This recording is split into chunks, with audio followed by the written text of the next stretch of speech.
Okay, hi everyone. Welcome to today's live stream. My name is Meg Austin. I am one of the academic advisors here at CSUMB. I advise for the school for the majors in the School of Natural Sciences. So we are on our live stream number 4 of our live stream series for summer 2018 for new students. Today we have some awesome special guests with us to present information on financial aid and housing. I'm going to let themselves introduce them really quick. Hi, everyone. Hi.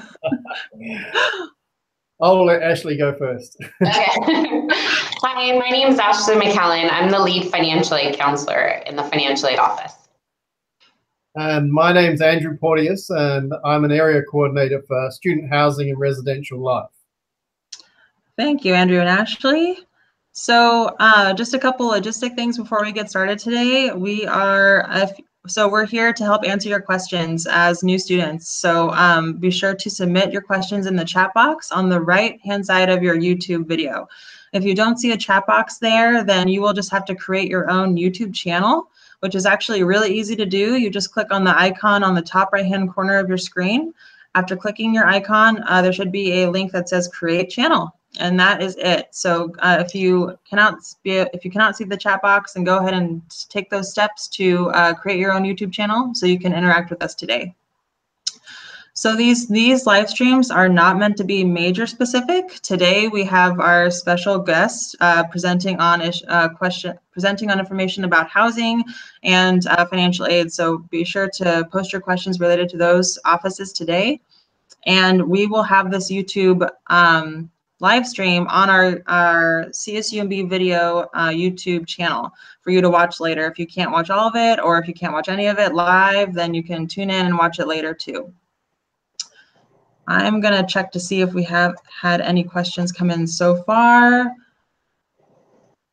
Okay, we have one that came in, so I think we can go ahead and have Andy and Ashley talk about a few important things related to housing and financial aid before we get going on answering some questions. So I think that's to you, Andy. Ah, of course, sorry. Oh my. So I have the privilege of talking to you all about housing. And if you are already with housing with us, welcome aboard. Can't wait to see you here at CSUMB. Yay! So the slide you should be seeing now is, I guess, a representation of the typical first-year housing bedroom. If you're a transfer student, you might be living in a different type of setting. But if you're a first year, this is basically what your first-year hall room will look like. Obviously, for this purpose, the room has been very clean. I'm sure once you get in there, you'll make it your own with various posters and everything. But just to give you a rough idea, this is what the average first-year room looks like.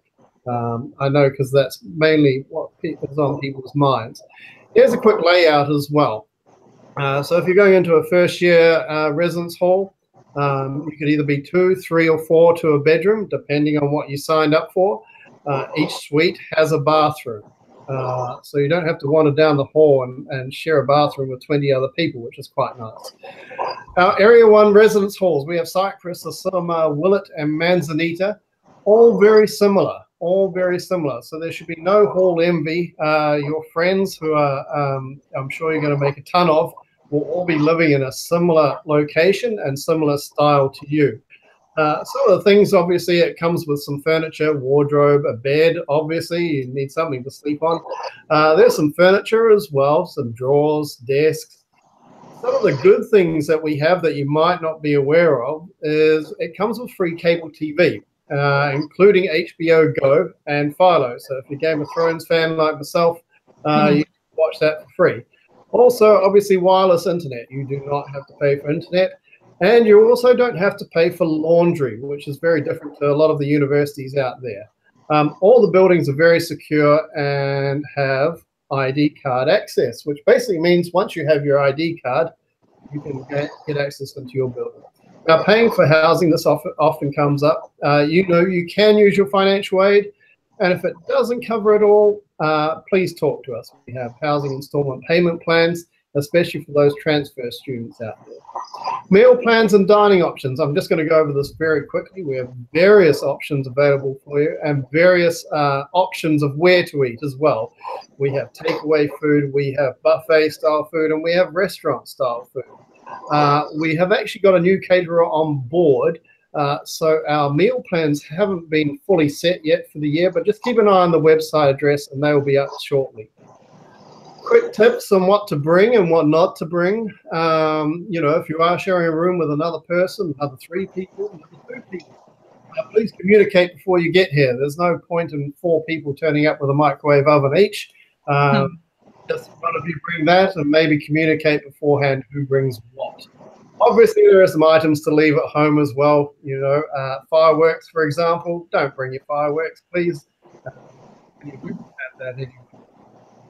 Some important dates for you to remember. So 1st of August is the last day to pay all the fees or set up that payment extension or housing plan that we discussed. If you haven't got housing already, there is still time. Please get in touch with us. Our details are on the website. August 24th, very important day. That's move-in day. Between 9 a.m. and 5 p.m. That's when you'll be moving in, seeing suite mates, and obviously seeing your room for the first time. September 10th is your add drop date. What this means is it's the last day to change your meal plan. So if you buy a meal plan and you figure it's not the right one for you, then you've got until September 10th to change that. What do you do once you're here? Please get involved. Housing, we put on a lot of events around campus that are well supported. We have open mic nights, ice cream socials, usually the first big event of the school year. We always host pool parties, harvest dinner, eggs after dark. That usually comes during exam time, gives you a bit of fuel when you're studying to the wee hours of the morning. And obviously our office is open regularly, Monday to Friday, 8 to 8, Saturday 12 to 3. Our office is where you pick up your packages. So if you have family or friends that send you any goodies, our main office is where you would pick them up. So very brief and very quick, but I just wanted to give you a quick overview, and I will now hand it over. Thank you, Andy. You want to go ahead, Ashley, with any announcements you had? Of course. Hi, guys. So we're going to start to turn all students that are incoming their awards from estimated to actual, as long as you've turned in your documents by our priority deadline. We're going to start to do that next week. So you guys will be getting emails to your csumb email to go ahead and accept your financial aid awards. If you do need additional loan funds, or if your parents are interested in taking out a Parent Plus loan, we're going to be posting those forms on our website in about 2 weeks. And what you'll do is you'll go ahead and print them out, fill them out, and either fax, mail, or bring those documents into us in person. So do be checking our website. Also on our website, on our front page, is a timeline of when we start processing files, when we put out documents, when we award scholarships. So it is something I definitely recommend, throughout the year, you do go ahead and log on to our financial aid homepage and you look at the time of when we will be doing everything, because that will help you assist throughout the process. Of course, like Andrew mentioned, everything needs to be paid for by August 1st, or you need to have enough financial aid to cover what is owed by August 1st, or you need to have a payment plan set up. Not only can you do payment plans with housing, but you can do a payment plan with tuition also. And I'll give it back to Meg. Okay, thanks, Ashley. So we did have some questions come in. I was hoping we would. So Catherine says hi to all 3 of us. Hi, Catherine. So then Charles has a question. He is with his daughter, Emily, who is transferring in as a junior, and is wondering when they will be hearing about housing. So that was probably to you, Andy, but they may have already heard some things, or I'll let you go ahead. Well, that's a very good question. You should be receiving a letter like this in the post in the next 2 weeks. Okay. So if this time in 2 weeks' time you have not received a letter like this, please get hold of us. But these are being posted out as we speak. Thank you. Okay, next question. I think this is for Ashley. Is there a website where I can check how much I have left of financial aid? Yes, students can log on to the National Student Loan Database, so that's nslds.ed.gov. They'll need their FSA ID to go ahead and log in, but you can go ahead and log on to that website and it will let you know how much financial aid you've already utilized. Perfect. Okay. Let's see here. Next one for Andy. When do we get assigned housing? I have not been allocated a room yet. So once again, I mentioned it before earlier, you should be receiving a letter looking like this.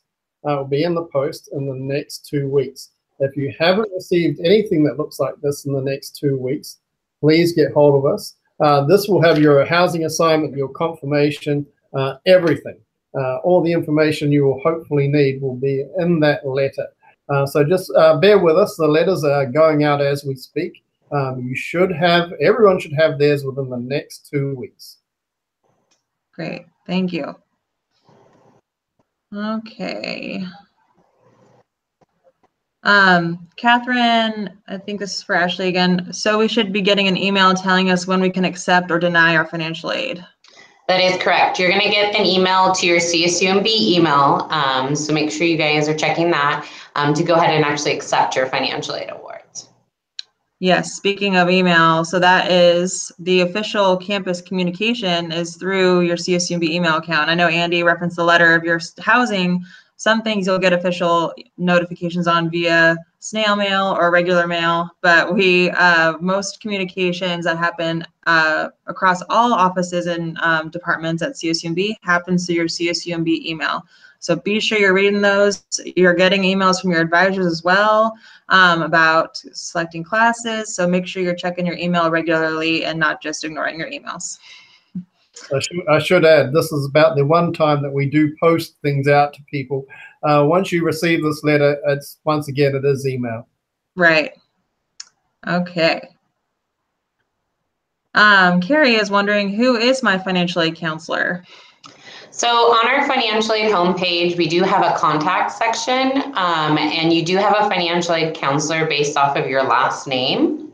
So you definitely want to make sure you do look on our website. Also, some of the counselors do have specific programs that they're in charge of. So for example, if you're an EOP student, a camp student, you would be my student. So you would be always more than welcome to contact me. So definitely check out our website and it lets you know exactly who your financial aid counselor is going to be for this upcoming school year. Thank you. Next question. Charles appreciated your clarification on the letter, Andy. He got it now.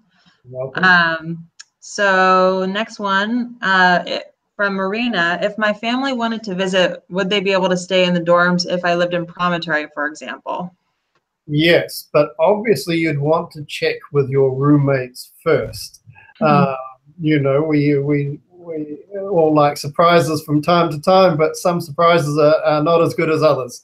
So as long as you have the okay from your roommate or suite mate, that is fine. We do allow guest passes, I guess, overnight guest passes while you're living with us, particularly in Promontory. Great. Okay. Carrie is also wondering, when will I find out who my roommates are? Can I contact them before I move in? Yes, so you will be able to contact your roommates before you move in, and we strongly suggest that you actually do that. As I said, you want to find out who's bringing the microwave, is someone bringing a fridge, you know, all these things save you lugging everything down if you don't need it. So once again, once you have your confirmation letter, which we're posting out now, you should be able to get in touch with your roommates from there. If you do not receive this letter, in 2 weeks' time, please get in touch with us and we'll be able to give you the details. All right. Next one, is there a deadline for any requests / accommodations we may need for housing, i.e. service animals?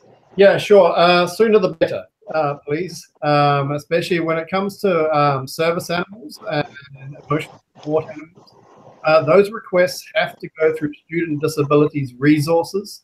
Housing does not handle those requests. We get the requests from Student Disabilities Resources. So if you're thinking of bringing an emotional support animal or a service animal, please contact Student Disabilities Resources and work through them, and then they will work through us so that we can accommodate your needs.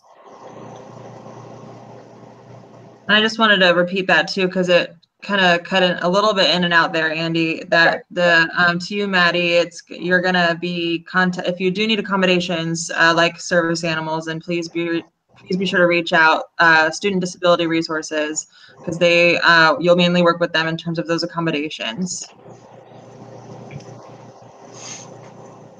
Okay.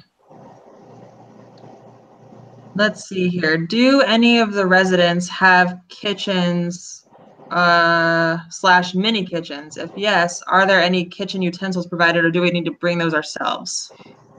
Sure. So in the first year halls, there are communal kitchens that you can use.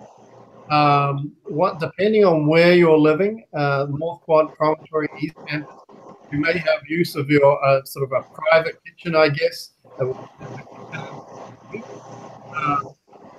do not come equipped with utensils or pots and pans or even plates. So please bring your own plates, your own cooking gear, your own utensils. We do not supply that.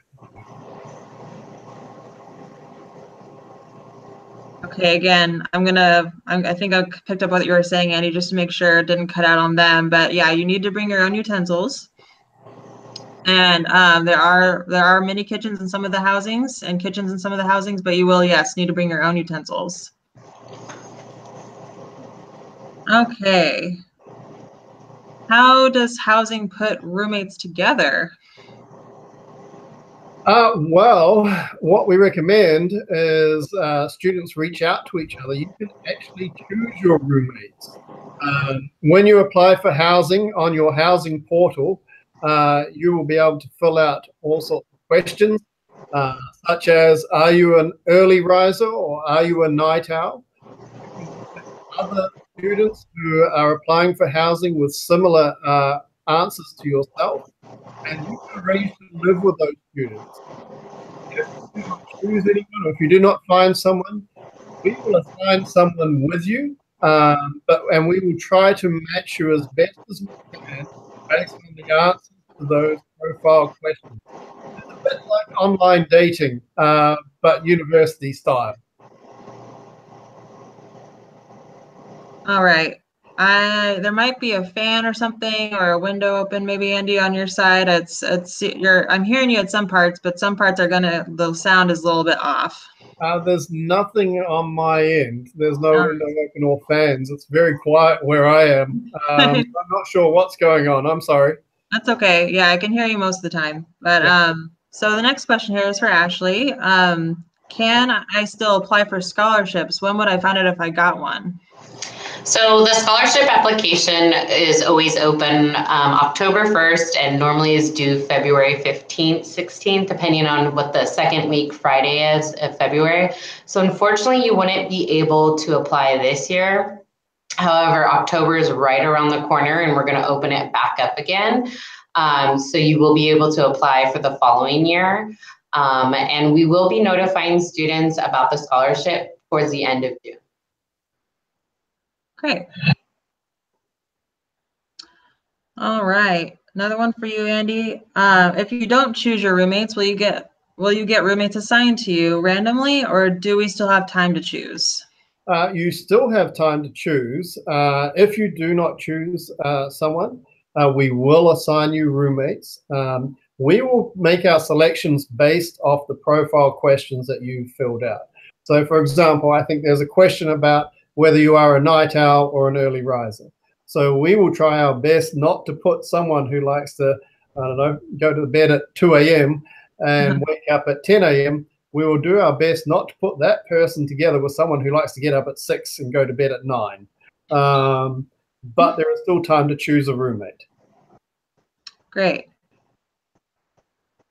And also just, I wanted to circle back and say and talk about all the cool events that housing does put on, because as a alumni myself and a transfer student who lived on campus housing when I was a student here, it really helped me feel more comfortable around campus and more excited about meeting new people, because I didn't know anybody when I transferred here as a junior. And those events really helped break the ice and help get to know my RA, and really helped me feel welcome to campus. So I encourage those events that Andy was talking about earlier too. I meant to say it earlier, but I didn't. But I encourage you to get involved and take part in those activities when you're moving in. Next question for Ashley. So Aurora is just wondering how financial aid works. Like, does it cover tuition first? Things like that. Great question. So how financial aid works is financial aid will pay for tuition first. If there's money left over, then, and you're living on campus, on main campus, not East Campus. East Campus, you actually pay them monthly rent, or you can pay for the whole semester. It's up to you. But if you live on main campus, then your financial aid would first pay for tuition, then go to housing, and then to the meal plan. If you're living off campus or in East Campus, your financial aid will just pay towards tuition. And then if you have money left over, then it will be sent out to you either in a refund or directly deposited into your bank account. I do recommend that if your financial aid is more than what is owed to the university, you do go ahead and set up direct deposit. The reason why is because students that set up direct deposit will get their funds faster than when we actually mail checks out to students. Checks are not mailed out until the end of the second week of school, which theoretically means that students won't get their checks until the third week of school. So that is why we definitely recommend you guys do go ahead and set up direct deposit. All right. Catherine is wondering, so East Campus works more like regular leasing?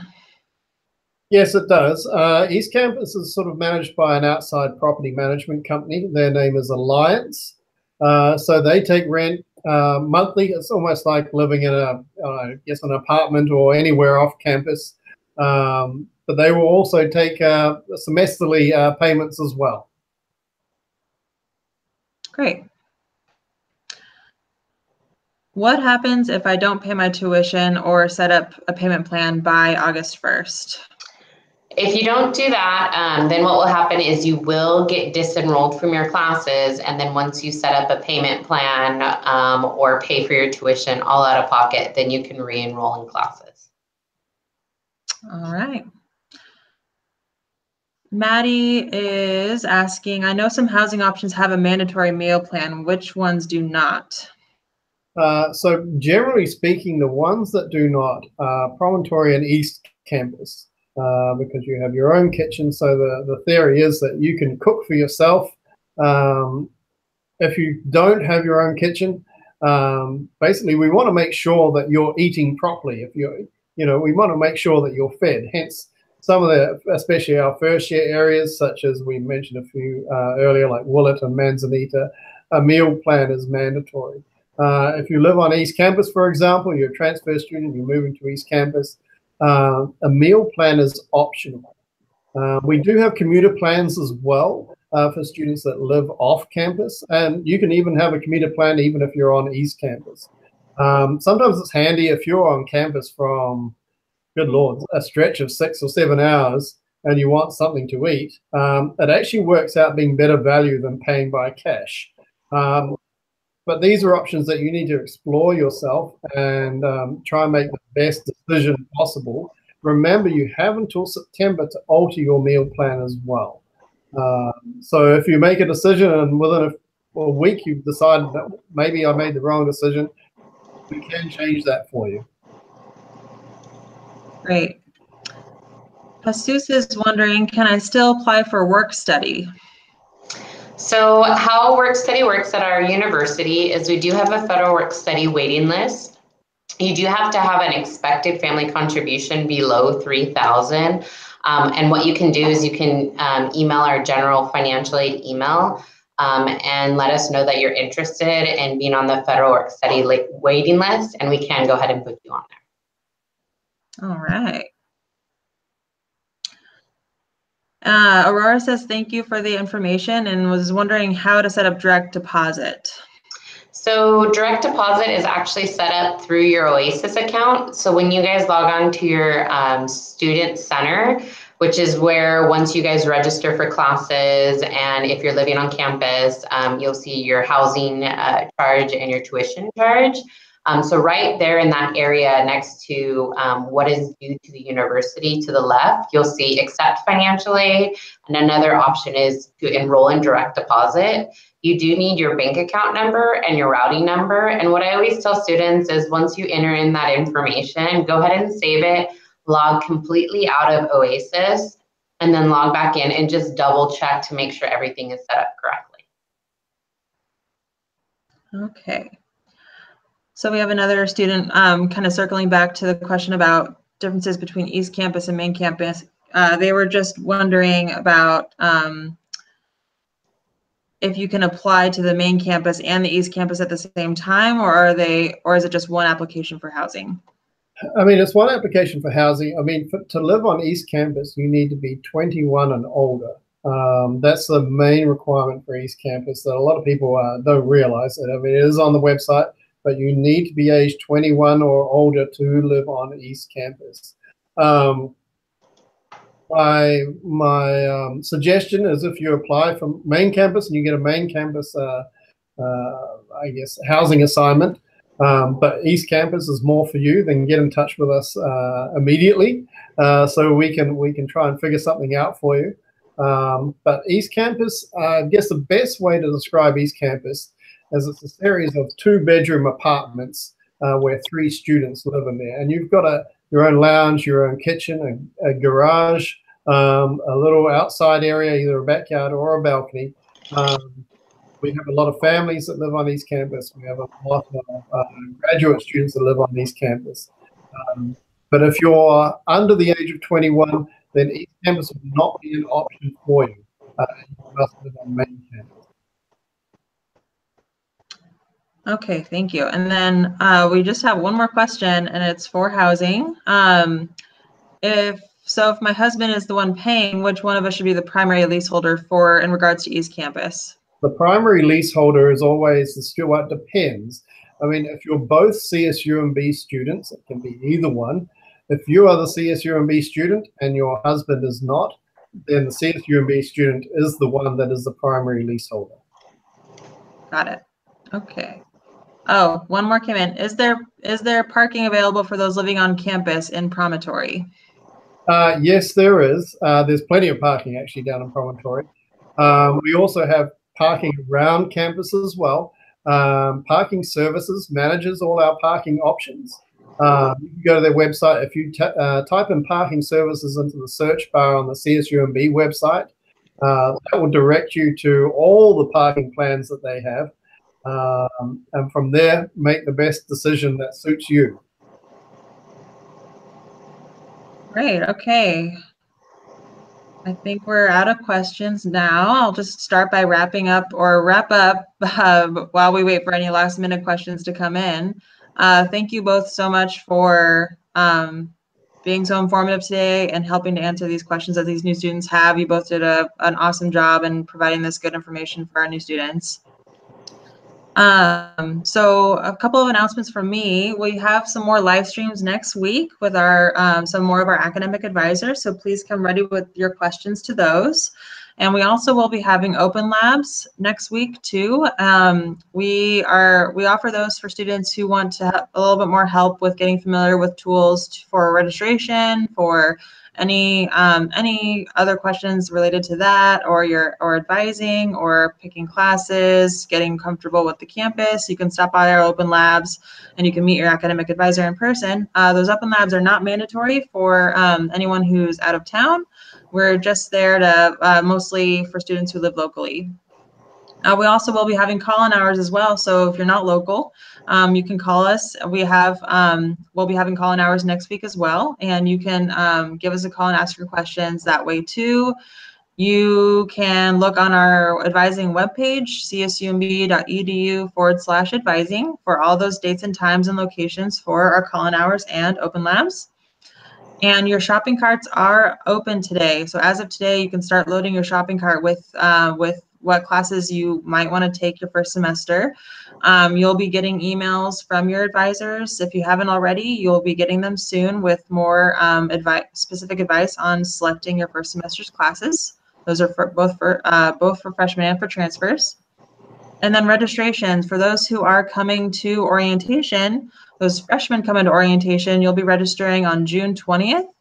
For transfers who are coming to orientation, you'll be registering for classes on June 13th. Then anyone who's not able to come to orientation, you'll be registering for your classes on June 22nd. Let me just see if we missed any. Oh, we had a few come in. More questions, guys. Do we need a permit for the lots on all the housing options for parking? Yes, you do. Well, that's a very short answer. If you live on East Campus, parking is free. It comes included in your housing. If you live on main campus, say a Promontory and North Quad, Village, Manzanita, any of the main campus options, you will need a parking permit. Once again, all those permits and the prices and how you order it, because it's all done online now, obviously. If you throw in parking services, the CSUMB website, that will take you to all those options. Just select which one is best for you and go from there. Okay, and then one for Ashley. Well, I can help you answer this too, but how much is the cost per unit for classes? So we actually don't charge per unit here at CSU Monterey Bay. We actually have a flat rate of 1 to 6 units and 7 to 22, or as many as your advisor will allow you to take, which is really nice because that means you can go above the full-time amount of 12 units, which is very beneficial for students here. Yes. Okay, and then so Catherine is also wondering how and when and where do I pay for a pet deposit? Well, it is with Alliance. I'm guessing they are on East Campus because on East Campus we do allow you to have a cat or a dog depending on whether you live in an upstairs unit or a downstairs unit. So all those pet deposits go through the Alliance office. You'll be contacted, as I said, within the next 2 weeks with all that information. So just bear with us. When you go to pay your first month's rent on East Campus, that will be when you pay your pet deposit. So you'll pay your pet deposit when you move in, if not beforehand. And then I think Catherine is talking about her application for housing, but where do I turn in my application packet and when is that due? That's a good question. I'm not sure if we could ask some more clarification on application packet. Yeah. If I think Catherine is submitting questions still, so I think if you mean your housing, some sort of housing application, Catherine, if you could please clarify, that'd be great. And then I guess also dealing with dogs and their bathroom needs. If it turns out that if they need to be, I guess Catherine might be needing to stay out of her house for too long. Sometimes we will take care of her dog. Is there any services in that regard in terms of animal care? Animal care services you would be looking at privately, or tapping the shoulder of a very nice, accommodating friend. Unfortunately, we don't have dog sitting services on campus. I wish we did, because I have a lovely black Labrador by the name of Lewis, who I would love to leave with someone during the day. But unfortunately, that's not an option here. I just suggest either make a very dog-loving, dog-friendly friend very quickly, who has a different schedule to you, or you can check out, there's plenty of local options as well. But I must admit, most of the local options start at about $20 a day for dog sitting. Mm-hmm. And Catherine did meet her pet application packet. Oh, right. Through Alliance, Catherine, when you get here or before you get here, Alliance will be sending out details. You'll be able to check a box and go from there. Marina is wondering also, how likely am I to be roomed with people I requested? So as long as you choose a roommate and they choose you back, the chances are very, very high. As I said, I said it's a bit like online dating, isn't it? I mean, you can say, I like this person, but the person needs to say that they like you too before you can get together. So it's very much like that in a housing sense as well. So if you've reached out to someone, as long as they've said they want to live with you as well, you'll be fine. Great, thanks, Andy. And then the last one I see here so far is from Maddie, and is saying, if I feel that my situation is not reflected accurately on my financial aid application, is it possible to discuss it further with someone? Yeah, you can always contact your financial aid counselor, and we can go ahead and see, what it is that we, if you qualify for maybe a special circumstance. But it is something that we definitely recommend you contact our office, and we'll be able to assist you with that. Great. Again, both of you, you are rock stars. Thank you so much for being here and answering questions for our new students. And thank you to all the students who submitted questions and to watch our live stream today. We'll look forward to welcoming you to campus and having you start here as an otter. So I'm gonna, let's see here. Okay, everyone's saying thank you, and they're appreciative of your information. And again, thanks to Andy and Ashley, and thanks everyone for watching. We'll look forward to seeing you at our next live stream.